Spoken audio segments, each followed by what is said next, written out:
इसके अलावा जो अगली कार है जो आपको नहीं लेनी चाहिए इस बजट में, 1 से 2 लाख के बजट में, और वो कार है टाटा नैनो। तो स्वागत है यार आप सभी का एक और नए दिन में। अभी टाइम सुबह के लगभग 9:30 बजने वाले हैं और फिलहाल अपनी नैनो को लेके कुछ इस तरह की जगह पे पहुंच रखा हूँ। बारिश की वजह से देखो चारों तरफ ग्रीनरी ही ग्रीनरी हो गई है। अब यहाँ पे जो हाल बारिश के मौसम में होता था वो अभी हो गया अप्रैल के महीने में।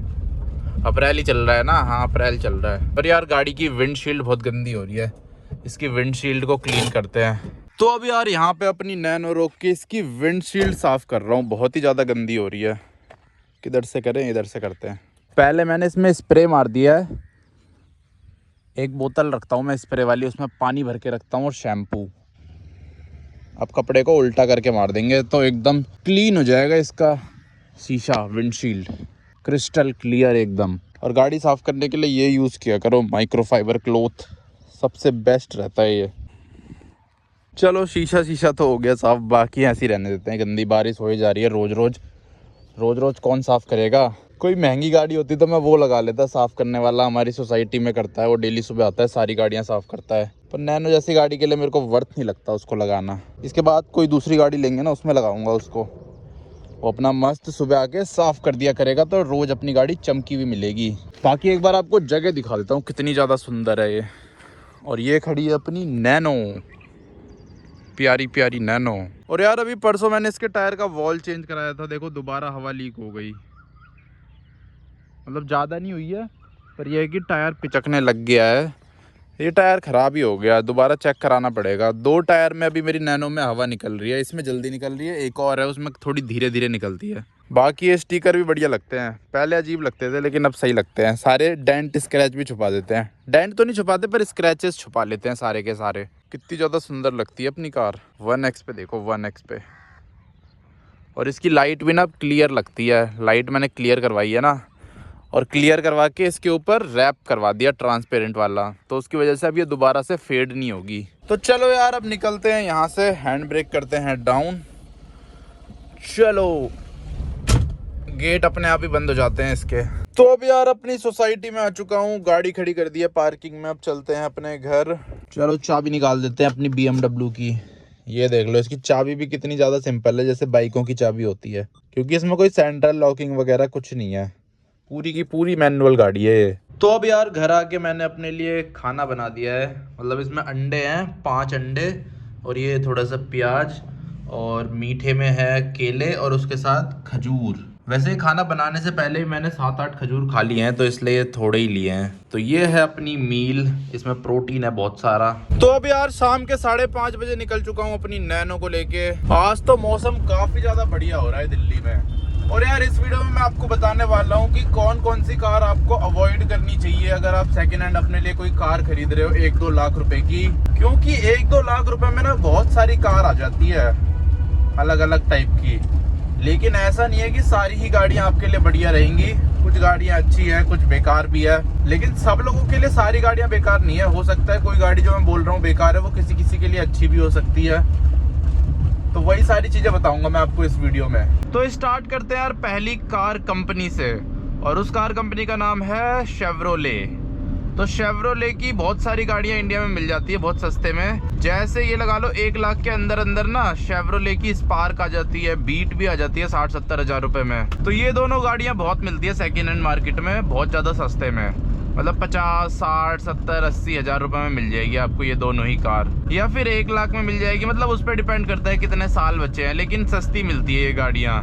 तो ये दोनों ही गाड़ियाँ वैसे तो अच्छी है, बस इनमें दिक्कत ये है कि कंपनी बंद हो चुकी है। अब जैसे नैनो है ये डिसकंटिन्यू हो गई, लेकिन इसकी कंपनी बंद नहीं हुई। टाटा अभी भी इंडिया में है और हमेशा रहेगा, लेकिन शेवरोले तो कंपनी ही बंद हो गई, तो उसकी वजह से उसके पार्ट्स मिलने में बहुत ज़्यादा दिक्कत होती है। और अगर आप दिल्ली में रहते हो तो एक बार को फिर भी खरीद सकते हो, लेकिन अगर आप दिल्ली से बाहर रहते हो फिर तो मत ही खरीदना। इन दोनों गाड़ियों को अवॉइड करना, इन दोनों गाड़ियों को क्या, इस कंपनी को ही अवॉइड करना, क्योंकि कल को अगर कुछ खराब हो जाता है तो ठीक नहीं करा पाओगे आप, पार्ट मिलने में बहुत दिक्कत होगी। जब मैं अपने लिए नैनो खरीद रहा था तो मेरे को भी मिल रही थी स्पार्क, 50-60 हज़ार रुपये की मिल रही थी, वो भी उसके शायद 1-2 साल बचे थे दिल्ली NCR में, 2 साल थे शायद। बाकी पावर के मामले में तो तगड़ी है वो कार, अल्टो से भी ज़्यादा पावर मिलती है बीट और स्पार्क में। फीचर्स हो गए, पावर हो गई, लुक्स हो गए, पर ये यार कंपनियां ही बंद हो गई तो इसलिए फ़ायदा नहीं है, नहीं तो वैसे गाड़ियां तो ठीक है, गाड़ियों में कोई दिक्कत नहीं है। तो इसीलिए ये दोनों गाड़ियाँ आपको बिल्कुल अवॉइड करनी है। अब बढ़ते हैं अगली गाड़ी की तरफ, और जो अगली गाड़ी की कंपनी है वो है फोर्ड। तो फोर्ड की भी 1-2 गाड़ियाँ हैं, वो भी इसमें मिल जाती है 1 लाख के अंदर, मतलब 1 लाख के अंदर तो नहीं पर 1 लाख के आसपास मिल जाती है, 1.20, 1.10 या 1 लाख रुपए की। एक तो शायद फोर्ड की फीगो है, वो मिल जाती है बहुत ज़्यादा सस्ती। ऐसी 1-2 गाड़ियाँ और है फोर्ड की, पर आपको वो भी अवॉइड करनी है, और उसको अवॉइड करने का भी सेम ही रीज़न है कि कंपनियाँ बंद हो गई, और जो ये मॉडल्स हैं ये बहुत पहले ही बंद हो गए थे इंडिया में, और अब तो कंपनी भी बंद हो चुकी है, तो इसीलिए कोई फ़ायदा नहीं है इतना ज़्यादा। वही पार्ट्स की दिक्कत आएगी इसमें भी। इनमें तो पार्ट्स की दिक्कत तब भी थी जब कंपनी थी इंडिया में, क्योंकि ये पहले आते थे ये वाले मॉडल्स। तो इसीलिए यार ये वाला ब्रांड भी आपको बिल्कुल अवॉइड करना है अपने लिए, खासकर अगर आप 1.5 लाख रुपए के आसपास में खरीद रहे हो तो।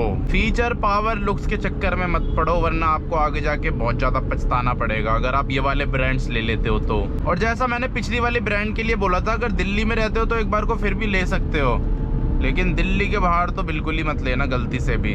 वैसे तो दिल्ली में भी मत लेना, पर दिल्ली के बाहर तो बिल्कुल ही मत लेना। इसके अलावा जो अगली कार है जो आपको नहीं लेनी चाहिए इस बजट में, 1 से 2 लाख के बजट में, और वो कार है टाटा नैनो। तो हाँ, टाटा नैनो वैसे गाड़ी अच्छी है, पर 1 से 2 लाख के बजट के लिए नहीं है। हाँ, अगर आपको 1 लाख के अंदर मिल जाती है तो ठीक है, पर 1.5 लाख रुपए के आसपास मेरे को वर्थ नहीं लगता नैनो में लगाना, क्योंकि इंजन सब में आपको सेम मिलता है। कोई 50,000 की नैनो लेगा, 40,000 की नैनो लेगा, उसको भी सेम इंजन मिलेगा, और कोई 1.5 लाख की नैनो लेगा, उसको भी सेम इंजन मिलेगा।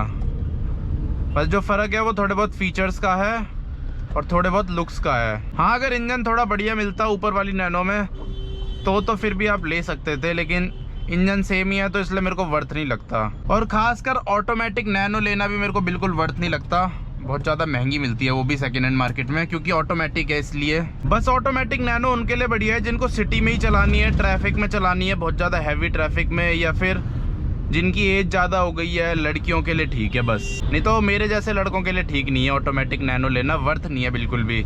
इतने में आपको अल्टो 800 या अल्टो K10 मिल जाएगी मैनुअल, जिसे चलाने में बहुत तगड़ा मज़ा आ जाएगा आपको, भगाने में और चलाने में। और यार मेरे हाथ में चोट लग रखी है, इसकी वजह से ना मैं स्टीयरिंग ढंग से नहीं पकड़ पा रहा, और गियर शिफ्ट भी ढंग से नहीं कर पा रहा। उसके अलावा इस बजट में और कौन सी गाड़ियाँ आती है, i10 आ जाती है, i10 भी मिल जाती है आपको 1.5 लाख में, 2 लाख में, मतलब 2 लाख के अंदर मिल जाती है। और गाड़ी अच्छी है i10, पर माइलेज नहीं है बिल्कुल भी, मेंटेनेंस बहुत ज़्यादा है।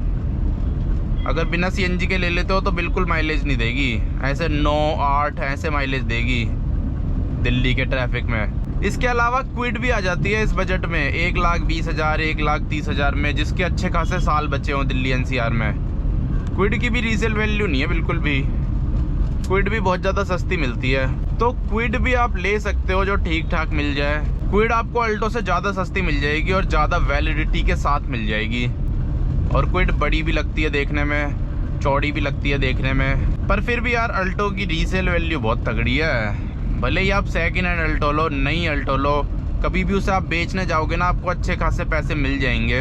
अल्टो क्या, मारुति की ज़्यादातर सारी गाड़ियों की रीसेल वैल्यू अच्छी है। उसके अलावा 2 लाख के बजट में वो भी मिल जाती है होंडा की ब्रियो, वो भी काफ़ी ज़्यादा अच्छी कार है। उसमें आपको होंडा सिटी वाला इंजन मिल जाता है जो पहले आता था होंडा सिटी में, मतलब 4 सिलेंडर इंजन है, अच्छा खासा इंजन है। वो गाड़ी भी सस्ती इसलिए मिल जाती है क्योंकि उसकी रीसेल वैल्यू नहीं है, वो नई भी कम बिकी थी। OLX खोलोगे ना दुनिया भर की आपको ब्रियो दिख जाएगी वहाँ पे, पर ब्रियो में ये दिक्कत है कि उसकी मेंटेनेंस ज़्यादा है और माइलेज नहीं है, बाकी चलाने वलाने में तो बढ़िया है कार। और अगर आपको टेंशन फ्री कार लेनी है इस बजट में तो मारुति की कोई सी भी गाड़ी उठा लो। मारुति की गाड़ी में कुछ भी नहीं होता यार मतलब कुछ ख़राब होने के लिए नहीं है, कुछ ख़राब हो भी जाए तो सस्ते में आ जाता है। पूरा इंजन ही ख़राब हो जाए ना एक बार को तो पूरा इंजन भी इसका बहुत सस्ता आ जाता है सेकेंड हैंड मार्केट में। मायापुरी में तो अल्टो के इंजन भी मिल जाते हैं, पूरा इंजन ही डलवा लो नया, बताओ। तो इसीलिए मारुति ना एक तरह से स्प्लेंडर है, जैसे बाइकों में स्प्लेंडर है ना, ऐसे गाड़ियों में मारुति है। खासकर अल्टो हो गई, वैगनार हो गई, ये सारी गाड़ियाँ, एस्प्रेसो, सेलेरियो हो गई, इन सब में सेम ही इंजन आता है अभी के टाइम पे। चलो अपना शाम का राउंड खत्म हो चुका है, अब चलते हैं घर। मज़ा आ जाता है शाम को घूमने में।